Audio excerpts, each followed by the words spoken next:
अपने नाम से नहीं देश के नाम से देना चाहूँगी। मैं भी वही हूँ दोस्तों जो कि आप सभी हैं, माँ भारती की संतान। मैं उस भारत देश से आती हूँ जहाँ ओठों पर गंगा और हाथों में तिरंगा है। मैं वो भारत देश से हूँ जो कभी सत्यम शिवम सुंदरम तो कभी वंदे मातरम है। मेरा भारत देश आकाश सा बलवान है।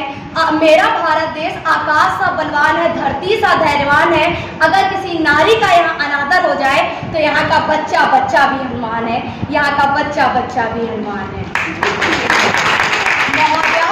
महोदय, मेरा भारत का परिचय देने का मतलब यही है क्योंकि आज का जो मेरा विषय है वो है मेरे सपनों का भारत 2047, संपन्न भारत, अखंड भारत। मेरा भारत देश विभिन्नताओं से भरा हुआ देश है जहाँ हर जात पात ऊंच नीच अमीर गरीब हर प्रकार के लोग रहते हैं।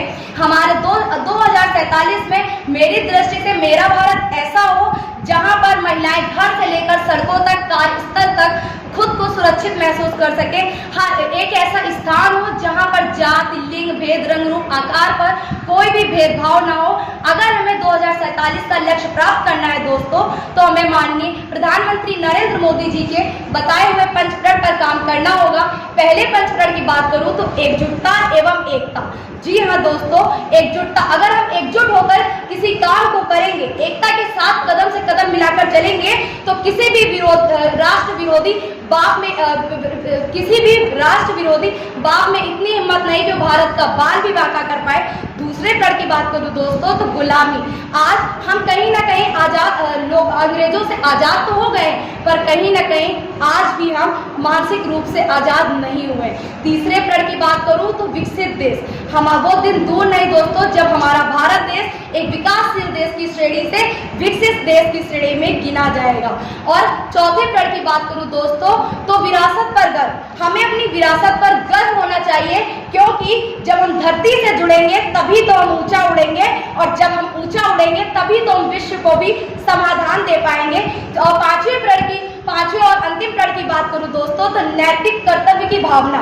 तब तक एक देश या राष्ट्र मजबूत नहीं बन सकता जब तक उस देश का हर एक नागरिक अपने नैतिक कर्तव्य का पालन न करे, अपने अंदर जिम्मेदारी की भावना न लाए। अंततः 2047 को संपन्न भारत बनाने का सपना मेरा या हमारा या भारत सरकार का ही नहीं है, हर एक भारत में रहने वाले प्रत्येक नागरिक का होना चाहिए कि 2047 में हर एक भारतवासियों को कदम से कदम मिलाकर काम करना चाहिए और संविधान के नियम का भी पालन करना चाहिए कि जिससे कि हम निश्चित रूप से भारत को एक स्वच्छ, समृद्ध, सुरक्षित व विकसित देश बना सके। अंत में बस यही अपनी वाणी को विराम देना चाहूंगी कुछ पंक्ति के माध्यम से कि भारत कोई भूमि का टुकड़ा नहीं है, भारत कोई भूमि का टुकड़ा नहीं है, ये तो जीता जागता राष्ट्र पुरुष है। ये वंदन की धरती है, ये अभिनंदन की धरती है, ये वंदन की धरती है, ये अभिनंदन की धरती है।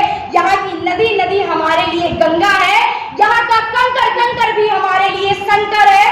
हम मरेंगे भी तो अपने भारत देश के लिए और जिएंगे भी तो अपने भारत देश के लिए। और जब